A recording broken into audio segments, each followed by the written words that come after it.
বন্ধুত্বের দুনিয়ায় হঠাৎই যেন এক প্রবল ঝড়। বলিউডের জনপ্রিয় জুটি অক্ষয় কুমার ও পরেশ রাওয়ালের মধ্যে তৈরি হয়েছে তীব্র টানাপোড়েন। আর সেই উত্তেজনার কেন্দ্রে হেরাফেরি 3। বন্ধুত্ব, চুক্তি ভঙ্গ আর 25 কোটির মামলা সব মিলিয়ে এখন বলিউডের গুঞ্জনের ঝড়। বছরের পর বছর দর্শকদের মুখে হাসি এনে দেওয়া অক্ষয় পরেশ জুটি এবার খবরের শিরোনামে বন্ধুত্বে ফাটল নিয়ে। কারণ হেরাফেরি 3 থেকে পরেশ রাওয়ালের আকস্মিক সরে দাঁড়ানো। আর সেই কারণেই অক্ষয় কুমারের প্রযোজনা সংস্থা কেপ অফ গুড ফিল্মস তার বিরুদ্ধে প্রায় 25 কোটি টাকার মামলা দায়ের করতে যাচ্ছে।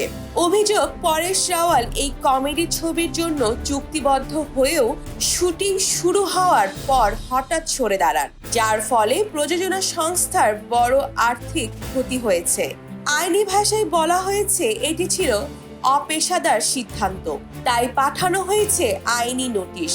গত সপ্তাহে পরেশ রাওয়াল জানান তিনি হেরাফেরি 3-তে আর থাকছেন না।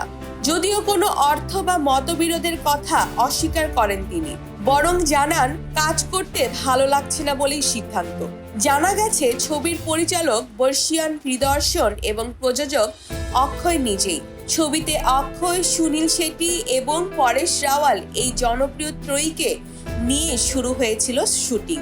তবে ঠিক সেই মুহূর্তেই পরেশের বেরিয়ে যাওয়া ছবির ভবিষ্যৎ নিয়ে তৈরি করেছে ধোঁয়াশা। গণমাধ্যম সূত্র বলেছে হেরাফেরি 3 এর জন্য পরেশ রাওয়ালকে দেওয়া হচ্ছিল প্রায় 3 গুণ পারিশ্রমিক। তবুও কেন এমন হঠাৎ সিদ্ধান্ত? সমালোচকেরা বলছেন এটি শুধু চুক্তি ভঙ্গ নয়, দুই বলিউড দাপুটে অভিনেতার বহু বছরের সম্পর্কেরও একটা বড় ধাক্কা। হেরাফেরি সিরিজ মানেই অক্ষয় পরেশের জাদু। সেখানে এমন হঠাৎ বিচ্ছেদ ভক্তদের মন ভেঙে দিয়েছে। একদিকে বন্ধুত্ব, অন্যদিকে পেশাদার দায়িত্ব। দুয়ের সংঘাতে বলিউড পেল আরেকটি বিতর্কিত অধ্যায়।